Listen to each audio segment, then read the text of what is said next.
हाय फ्लिवर्स, welcome back to my channel.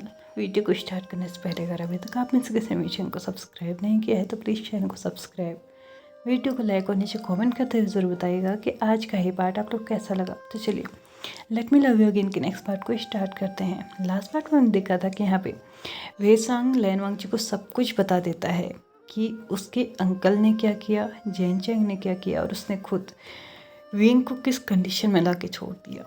ऐसा नहीं है कि लैनवांग जी की कोई गलती थी, लेकिन फिर भी जिस वक्त पे लैनवांग जी की ज़रूरत विंग को थी सबसे ज़्यादा उसकी लाइफ में, उस वक्त सच में लैनवांग जी उसके साथ नहीं था।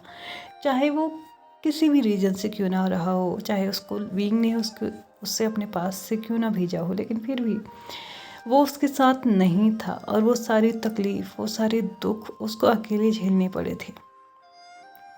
लैनवांग जी सुनते ही एक बहुत बड़े शॉक्ड में था, क्योंकि उसने कभी अपने अंकल से एक्सपेक्ट नहीं किया था कि वो ऐसा कुछ कर सकते हैं। हाँ, वो जानते थे कि वो विंग को ज़्यादा पसंद नहीं करते हैं। क्यों? क्योंकि विंग का जो ये शरारती नेचर है, वो हमेशा बिंदास रहता है, कभी किसी की ज़्यादा बात नहीं सुनता और ट्रबल मेकर तो वो है, खैर है ही।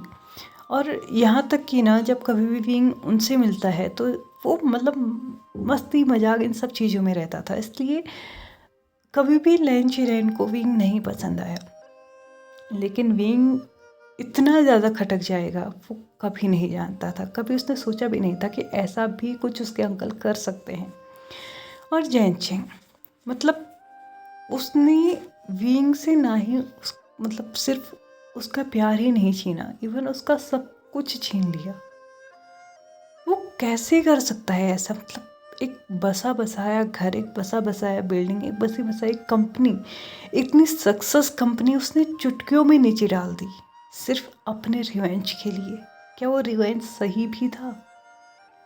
लैनवांग जी अब एक अलग डायरेक्शन में गया था और जहाँ पे उसको ये मतलब वो रीगेन करता है, मतलब दोबारा उसको याद आता है कि यार वेसांग ने अभी अभी उससे बोला कि विंग 3 दिन से गायब है। और अब ये सबसे ज़्यादा उसके लिए चिंता का विषय था कि आखिरकार 3 दिनों से विंग गया कहाँ।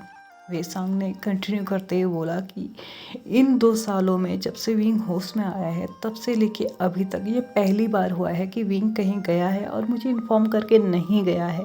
मैं नहीं जानता मुझे उसे कहाँ ढूंढना चाहिए। मैं उसके घर में ढूंढ चुका हूँ, मैं उसको बार में ढूंढ चुका हूँ, जहाँ जहाँ पॉसिबिलिटीज़ थी उसके जाने की मैं हर एक जगह ढूंढ चुका हूँ। मुझे नहीं पता वो कहाँ है। प्लीज़ अगर तुम्हारे साथ कोई बात हुई है तो प्लीज़ मुझे बताओ। लैनवांग जी के साथ विंग की कोई बात नहीं हुई थी उस नाइट के बाद, जब से वो क्लब से उसको लेके आया था। उसके बाद से उन दोनों की मोस्टली मतलब पर्सनल बातें तो कोई भी नहीं हुई थी। हाँ, प्रोफेशनल बातें भी बहुत कम हुई थी। और 3 दिन पहले तो उसको ऐसा कोई इंसिडेंट ही याद नहीं आया कि जिसमें विंग और लैनवांग जी की बात हुई हो या फिर वो किसी भी तरीके से जानता हो कि वो कहाँ गया हो सकता है। लैनवांग जी बहुत ज़्यादा परेशान हो चुका था, क्योंकि सच यही था कि कहीं ना कहीं उसके अंदर भी विंग के लिए प्यार था। बस उसके गुस्से ने, उसके मतलब जो उसके साथ हुआ था उस फीलिंग्स ने उस प्यार को दबा के रखा था। लैनवांग जी इस वक्त पहले अपने अंकल के पास भी जाना चाहता था, वो जैन चेंग के पास भी जाना चाहता था, लेकिन इस वक्त सबसे पहले उसे विंग के पास जाना था। लेकिन he has no any idea कि वो कहाँ गया है, कि जहाँ से वो उसे ढूंढ सके। लैनवांग जी और वेसांग ने फिर से उन हर एक जगहों में ढूंढना शुरू किया जहाँ पे उसे ढूंढा जा सकता था। इवन उसके पेरेंट्स की जो ग्रेव थी ना, वहाँ पे भी वो लोग गए थे, वहाँ पे भी उन्होंने देखा था, क्योंकि विंग कभी कभार डल फील करने पे यहाँ पे आता था। लेकिन 3 दिन से वो यहाँ पे बैठा होगा इसकी तो उम्मीद नहीं थी ना। लैनवांग जी कुछ चीज़ें याद कर रहा था, उसके दिमाग में कुछ चल रही थी। अचानक से उसको लगता है कि क्या सच में वो जो सोच रहा है वो सही है? अगर ऐसा है तो शायद इस वक्त विंग सबसे ज़्यादा टूटा हुआ होगा। वो अपने रास्ते जा रहा था, वेसांग अपने रास्ते जा रहा था, क्योंकि उन दोनों में से किसी को भी विंग नहीं मिला था। यहाँ पे लैनवांग जी को सडनली कुछ याद आता है। वो टैक्सी में था, अपने घर के लिए निकल रहा था क्योंकि उसे नहीं पता था कि इस वक्त कहाँ जाना है। तो सबसे पहले उसने अपना घर जाना ही सही समझा, तो वो अपने घर को जा रहा था। बट सडनली उसे कुछ याद आता है और उसने टैक्सी के ड्राइवर से टैक्सी को टर्न करने के लिए बोला। यू टर्न लिया। लगभग 1.5 घंटे की सफ़र के बाद वो एक जगह पहुंचा, जहां पहुंचने के बाद उसने टैक्सी का बिल पे किया और वो आगे के लिए निकल गया। ऐसा नहीं है कि वो एक ऐसी जगह पे गया था जहाँ पे बहुत अच्छा माहौल था, वहाँ पे एकदम सुनसानी थी, जंगल वाला इलाका था। लेकिन हाँ, यहाँ पे कुछ था जो लैन वांगची जानता था, इवन में भी वेसांग भी कभी नहीं जानता होगा। और ये जो चीज़ थी ना, वो लैन वांगची के लिए एक आखिरी होप थी कि शायद विंग यहाँ पे हो सकता है, क्योंकि विंग पहले भी यहाँ पे बहुत बार आता था। हाँ, पार्टीज़ करने के लिए आता था, लेकिन ऐसे अपने मूड को प्रेस करने के लिए या फिर ऐसा भी कुछ ऐसा नहीं आता था। हाँ, कभी कभार उसको अपने पेरेंट्स से छिपके या फिर लैन वांगची से छिपके यहाँ पे आके अपने फ्रेंड्स के साथ मस्ती करना होता था, तो वो यहाँ पे ज़रूर आता था। और इस चीज़ का पता ना किसी को भी ज़्यादा नहीं था। मस्ती वस्ती स्लीप ओवर ये सारी चीज़ें अगर उसे करनी होती थी तो वो यहाँ पे आता था। जब से वो कॉलेज गया था उसका यहाँ पे आना भी बहुत कम हो गया था। लेकिन हाँ, ये एरिया उसके अंडर में थी, मतलब उसी के पेरेंट्स की थी, जो कि विंग के नाम पे थी। लैन वांगची आगे बढ़ते रहा और जंगल और भी ज़्यादा घना होते रहा।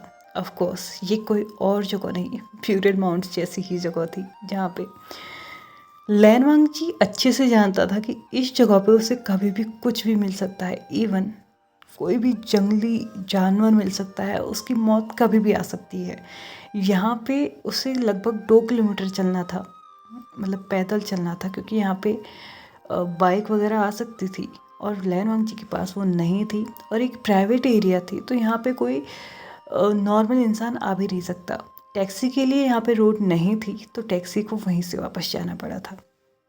लैन वांगची डरा हुआ भी था, लेकिन उसके ऊपर से उसका डर ये था कि कहीं ऐसा ना हो कि विंग उसे यहाँ पे भी ना मिले। ऑफ कोर्स उसने सब जगह ढूंढ लिया था और बहुत टाइम से विंग यहाँ पे नहीं आया था। और जब भी आया था वो यहाँ पे खुशियाँ बटोरने नहीं आया था, अपनी मन की करने के लिए आया था, अपनी इच्छा मतलब जैसे वो जीना चाहता था वैसे जीने के लिए आया था। तो वो ये श्योर भी नहीं था कि विंग यहाँ पे हो सकता है, लेकिन फिर भी उसने अपनी जर्नी स्टार्ट रखी, कंटिन्यू रखी। और लगभग आधे घंटे की इस जर्नी के बाद, वैसे तो आधा घंटा लगना नहीं चाहिए था, लेकिन फिर भी यहाँ पे आधा घंटा लगा था। क्योंकि जो रास्ता था ना वो थोड़ा सा सही नहीं था, मतलब पत्थर वत्थर का रास्ता था और लैन वांगची को यहाँ पे डर भी लग रहा था। तो उसने अपना जो फोकस था ना वो चारों तरफ रखा था, ताकि यहाँ से उस मेन जगह में पहुँचते तो कहीं वो खुद किसी डेंजर में ना पहुँच सके, विंग के पास पहुँचने से पहले वो कहीं और ना पहुँच जाए। इसलिए उसका फोकस चारों तरफ था। तो आधा घंटा लगभग उसे लग ही चुका था। यहाँ पे आने के बाद एक छोटा सा घर जो कि लकड़ी का बना हुआ था, कोई बहुत बड़ा नहीं था, सिर्फ एक लकड़ी का बना हुआ घर था, लेकिन हाँ काफ़ी सुंदर था क्योंकि उसके चारों तरफ फूल लगे हुए थे। कहीं पे वाइट थे, कहीं पे पिंक थे, स्काई ब्लू कलर के, मतलब बहुत ज़्यादा फ्लावर्स थे। साइड में एक हल्की सी नदी हम उसको नहीं कह सकते, लेकिन हाँ मतलब छोटी सी नदी जहाँ पे पानी तो बह रहा था और वो पानी बहुत सुंदर तरीके से बह रहा था, काफ़ी साफ़ सफाई थी। ये देखने के बाद एक चीज़ तो लैन वांगची को श्योर हो गई है कि अगर विंग नहीं है तो कोई ना कोई तो यहाँ पे ज़रूर है, क्योंकि यहाँ पे इतनी साफ़ सफाई, इतना अच्छा माहौल तभी हो सकता है जब कोई यहाँ पे हो। उसके अंदर एक और डाउट था कि क्या जैन चैंग की वजह से इस जगह को भी उन लोगों से छीन लिया गया था, क्योंकि ये भी तो उनकी ही प्रॉपर्टी थी। और ऑफ कोर्स कहीं ऐसा ना हो कि मतलब ये भी किसी और को सोल्ड आउट हो चुकी हो। लेकिन फिर भी उसने अपने कदमों को कंटिन्यू रखा। यहाँ पे लैन वांगची घर के करीब पहुँचा तो अंदर से उसे कुछ आवाज़ें आ रही थी, जैसे कि अंदर कुछ बर्तन आपस में टकरा रहे हों, या फिर ये कहो कि कोई है जो अंदर कुछ पैन में ना, मतलब फ्राई पैन में कुछ करछी से हिला डुला रहा था। लैन वांगजी श्योर हो चुका था कि अंदर कोई ना कोई ज़रूर है। उसने दरवाजे पे नॉक किया बट अंदर से कोई रिस्पॉन्स नहीं आया। उसने दोबारा नॉक किया, अंदर से फिर भी कोई रिस्पॉन्स नहीं आया। और फाइनली उसने थोड़ा सा जोर लगा के दरवाज़ा खोला तो दरवाज़ा खुल भी चुका था। दरवाज़ा खुलते ही यहाँ पे उसकी नज़र डायरेक्टली वहाँ जाती है जहाँ से आवाज़ आ रही थी। हाँ, सामने लिविंग एरिया था और लिविंग एरिया के ठीक सामने किचन था। किचन के ठीक बगल में एक बेडरूम था और मतलब ज़्यादा बहुत बड़ा एरिया नहीं था, बस इतना कुछ। और ये लिविंग एरिया और जो किचन का एरिया था ना, इन दोनों को ही मिला के एक सामने एक बरामदा था। काफ़ी सुंदर नज़ारा था, लेकिन उससे भी सुंदर नज़ारा लैन वांगजी ने अभी देखा था। विंग जो कि बैग वहाँ पे खड़ा था और कुछ बना रहा था अपने खाने के लिए। शायद यही लैन वांगजी ने एक्सपेक्ट किया था। लैन वांगजी ने अपने वीक लेग्स के साथ से कि मतलब बॉडी के साथ अपने आप को विंग की तरफ बढ़ाना स्टार्ट किया। विंग के कानों में एयरबड्स थे जिसकी वजह से वो शायद नॉक नहीं सुन पाया था। बट यहाँ पे जब लैन वांगजी फाइनली विंग के पास पहुंचा, उसने उसके शोल्डर पे हाथ रखा और विंग जो कि काम कर रहा था वो अचानक से रुक चुका था। उसे नहीं पता चला कि अचानक से कौन अंदर आ गया, कौन था जो यहाँ पे आ गया। किसे पता था कि यहाँ के बारे में, क्योंकि आज तक अभी तक उसने अपने कुछ फ्रेंड्स को छोड़ के यहाँ पे पता कभी किसी को नहीं दिया था। इवन उसके पेरेंट्स तक इस जगह के बारे में नहीं जानते थे।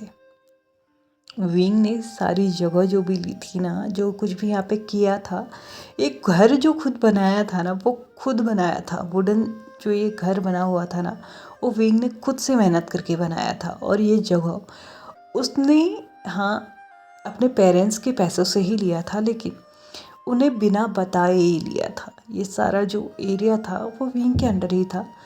ये गवर्नमेंट एरिया थी जो कि गवर्नमेंट से ही विंग ने खरीदी थी। बहुत ज़्यादा ताम झाम करके। लेकिन हाँ, इसका कभी भी कुछ भी उसने अपने पेरेंट्स को पता नहीं लगने दिया। जब तक विंग 18 साल का नहीं हो गया था तब तक ये लीगली ज़मीन विंग के नाम पे नहीं थी। हाँ, लेकिन तब तक विंग इस चीज़ का रेंट गवर्नमेंट को पे कर रहा था। और जब तक वो 18 साल का हो गया, उसने गवर्नमेंट को इसे अपना मतलब नाम पे करने के लिए उसने अप्लाई किया था। और गवर्नमेंट के लिए ये जगह उतनी वर्थ इट भी नहीं थी। ऑफ कोर्स बहुत दूर थी सिटी से, यहाँ पे कुछ हो भी नहीं सकता था, तो गवर्नमेंट ने इसे सोल्ड आउट कर दिया था। बट ये श्योर नहीं था कि ये परमानेंटली विंग के पास रहेगा या नहीं। हालांकि लीगली भी विंग इसका ऑनर है, बट कभी भी अगर गवर्नमेंट चाहे तो इसको वापस ले सकती है। ये गवर्नमेंट के और विंग के जो कॉन्ट्रैक्ट पेपर्स थे उसमें क्लियरली मेंशन्स था। और विंग इस वक्त खड़ा खड़ा यही सोच रहा था कि उसने तो कभी किसी को इस जगह के बारे में नहीं बताया, और कभी बताया भी था तो भी वो लोग अब उसके टच में नहीं हैं। वो लोग वो वाले लोग थे जो स्कूल टाइम पे थे, स्टार्टिंग कॉलेज टाइम पे थे।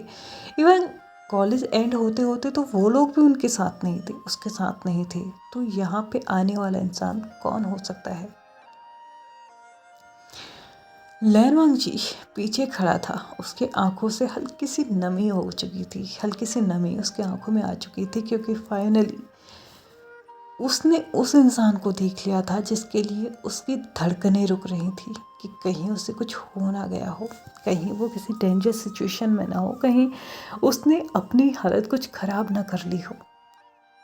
ये सोच सोच के जिसके लिए उसकी जान जा रही थी, वो इंसान उसके सामने खड़ा था। विंग यहाँ पे अभी भी टर्न नहीं हुआ था, बट सडनली उसे कुछ याद आता है। हाँ, जब वो छोटा था, इतना छोटा नहीं था, जब वो अपने मतलब कॉलेज में पहुंचने से पहले जो स्कूल मतलब लास्ट ईयर था ना स्कूल का, तब उसने लैन वांगजी को यहाँ पे लेके आया था। तो क्या ये लैन वांगजी हो सकता है? और यही एक फीलिंग थी, यही एक याद थी जिसने विंग के आंखों से ना आंसू निकाल दिए। विंग हल्के से टर्न होता है और यहाँ पे उसने फाइनली लैनवांग जी को देखा था और लैनवांग जी ने जब विंग को देखा था ना, वो देख के तो वो बिल्कुल एकदम शॉक्ड था। विंग एकदम वीक, डार्क सर्कल्स, एकदम ड्राई लिप्स, और बिल्कुल ऐसा हो गया था ना जैसे कि न जाने कितने टाइम से उसने कुछ खाया पिया ना हो। उसके आँखों में आंसू अभी भी थे, लेकिन जो हालत उसकी आंखों की थी ना, स्वैलन आइज, रेड आइज, ये सारी चीज़ें ना ये क्लियरली मेंशन कर रही थी कि वीन ने यहाँ पे रह के एक पल भी सुकून से नहीं बिताया है। लैनवांग जी वीन की तरफ देखता है, उसके गालों पे हाथ लगाते हुए बोलता है, तुम यहाँ ऐसे कैसे आ गए वीन? तुम्हें पता है वहाँ पे तुम्हारे लिए सब लोग परेशान हो रहे हैं। ये तुमने अपनी हालत क्या बना रखी है? तुम खाना बना रहे हो तो खा, क्या तुमने कुछ खाया नहीं है? लैनवांग जी कुछ बोल पाता इससे पहले ही कुछ रैबिट्स और साथ ही साथ एक लिटिल कैट वहाँ पे आ चुकी थी, जिन्हें देखने के बाद लैनवांग जी ने उस फ्राइविन की तरफ देखा तो यहाँ पे वींग उसमें कुछ बना रहा था, लेकिन वो इंसानों का खाना नहीं था, जिसे देखने के बाद लैनवांग जी समझ चुका था कि शायद सच में वींग ने खाना पानी सब छोड़ रखा है। लेकिन क्यों? इसका जवाब तो हम कल ही जान पाएंगे, क्योंकि अभी मेरा टाइम है उसका इस पार्ट को यहीं पे ख़त्म करने का। तो चलिए फ्रेंड्स, आज के इस पार्ट को यहीं पे ख़त्म करते हैं। वीडियो पसंद आए तो please like share subscribe and comment करते भी जाइएगा। Thank you so much for watching my video and bye bye.